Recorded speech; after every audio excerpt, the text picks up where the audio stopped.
Bowling action নিয়ে দেওয়া পরীক্ষায় আবারও ফেল করেছেন সাকিব আল হাসান। গত 21শে ডিসেম্বর চেন্নাইয়ে দেওয়া এই পরীক্ষার আনুষ্ঠানিক ফলাফল ঘোষণা না হলেও ক্রিকেট পাড়ায় গুঞ্জন রটে গেছে। যখন সাকিবের চ্যাম্পিয়ন ট্রফিতে খেলার সম্ভাবনা উজ্জ্বল হচ্ছিল, ঠিক তখনই এলো এই দুঃসংবাদ। তবে দুঃসংবাদের শেষ এখানে নেই। আইসিসি নিয়ম অনুযায়ী পরপর দুটি পরীক্ষায় কোনো বোলারের অ্যাকশনে ত্রুটি ধরা পড়লে সেই বোলারের পরের 1 বছরে কোনো পর্যায়ে ক্রিকেটেই আর বোলিং করতে পারবেন না। তাই সাকিব যদি আসলে চেন্নাইয়ের পরীক্ষায় উত্তীর্ণ না হতে পারেন, তাহলে আগামী 1 বছর তিনি যে কোনো পর্যায়ে ক্রিকেটেই তিনি আর বোলিং করতে পারবেন না। বিসিবির সূত্রগুলো অবশ্যই বলছে সাকিব এখন তার বোলিং ত্রুটিমুক্ত করতে চেষ্টা চালিয়ে যাবেন।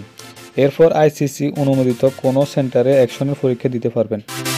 তাতেও কাজ না হলে সেই ক্ষেত্রে 1 বছর তার বোলিং নিষিদ্ধ, অর্থাৎ বিসিবির মধ্যে আরও একটি সুযোগ পেতে পারেন সাকিব।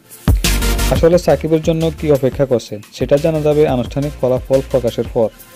উল্লেখ্য, গত বছরের সেপ্টেম্বরে সারের হয়ে কাউন্টি ক্রিকেট খেলতে গিয়ে বিপাকে পড়েন সাকিব। সেখানে তার বোলিং অ্যাকশন নিয়ে সন্দেহ প্রকাশ করেন আম্পায়াররা। এরপর আইসিসি অনুমোদিত বোলিং পরীক্ষাগারে পরীক্ষা দিয়েও উত্তীর্ণ হতে পারেনি সাকিব। 17 বছরের বর্ণাঢ্য ক্যারিয়ারে এর আগে কখনোই সাকিবের বোলিং অ্যাকশন প্রশ্নবিদ্ধ হয়নি।